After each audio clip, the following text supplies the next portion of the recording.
Hello guys, చూసారు కదా ఇదేనండి మన బండి. ఎవరిదో కాదు, రాక్ స్టార్. చూసారు కదా, ఇది ఏమైందంటే పెట్రోల్ ఓవర్ఫ్లో అయిపోయి కింద కారిపోతుందండి. దానికి సంబంధించిన కార్పొరేటర్ క్లీన్ చేయడానికి ఇప్పుడు మనం వచ్చాం. ఇది ఎక్కడ కాదు, నర్సింగ్విల్లో నా షాప్ పక్కన ఉన్న మెకానిక్ షెడ్. ఇది కూడా మొన్న రిపేర్ చేయించామని చెప్పాను కదా, అక్కడండి. రీసెంట్ గా రిపేర్ చేయించిన ఇదేనండి. దీనికి సంబంధించి ఇరిగిపోతే నేను దాన్ని రిపేర్ చేయించాను. తర్వాత ఆ రోజు ఇంకోటి చూపించాను కదా, దానికి సంబంధించి ఇది ఇరిగిపోయింది. రెండు మార్పించాను. ఇప్పుడు మన బండి ఇదండి ఓవరాల్ గా. ఇప్పుడు నెక్స్ట్ దానికి సమాన ట్యాంక్ ఏనండి. చూసారు కదా పెట్రోల్ ట్యాంక్. ఇప్పుడు మీకు కార్పొరేటర్ కూడా చూపిస్తాను రండి. ఇదిగోండి మన కార్పొరేటర్ ఇదే. చూడండి ఎలా క్లీన్ చేశారో. పెట్రోల్ వేసి నీట్ గా క్లీన్ చేశారు. చూసారు కదా. ఇప్పుడు ఇందులో ఏది పోయిందో మీకు చూపిస్తాను. మీరు చూడండి.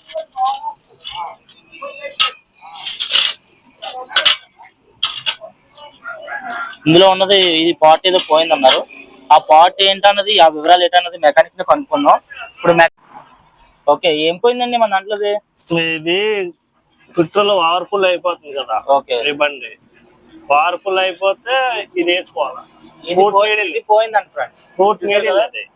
ఏంటండి ఇది? దీని పేరు పోర్ట్ నీడిల్ అంటండి. ఇది పోయిందంట మనకి.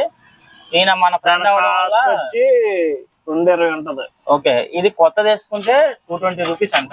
దీన్ని మనకి మన పక్కన అవడం వల్ల, మనకి హెల్ప్ చేయడం వల్ల కొత్తది లేకుండా మనోడు దీంతో అడ్జస్ట్ చేస్తున్నాం. ఇప్పుడు దాన్ని ఎలా చేస్తారు ఏంటన్నది మీరు ఇప్పుడు వీడియోలో చూద్దరు. చూడండి కార్పొరేటర్ మొత్తం ఎంత నీట్ గా చేసారో. చూసారు కదా, మొత్తం పార్ట్ వైజ్ అన్ని విడతీసి అన్ని చేస్తారంట. ఇప్పుడు చూసారు కదా ఎంత బాగా చేసిన వర్క్.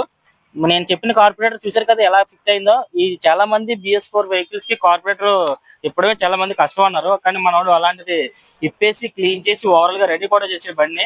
నా బండి అయితే ఇప్పుడు కొత్త బండి లాగా ఉంది. ఆల్రెడీ నేను డ్రైవ్ కూడా చేసిన బండి. నాకైతే బండి బాగా నచ్చింది. మన షాప్ అడ్రస్ వచ్చేసి నర్సింగ్విల్ NH5 రోడ్ మీద అండి. శ్రీ సాయి సెల్ పాయింట్ పక్కన మెకానిక్ షెడ్. వర్క్ అయితే బాగా చేస్తున్నాడు మనోడు. మీరు కూడా ఎప్పుడైనా చేయించుకోవాలనుకుంటే చేయించుకోవచ్చు ఫ్రెండ్స్. Okay friends, bye.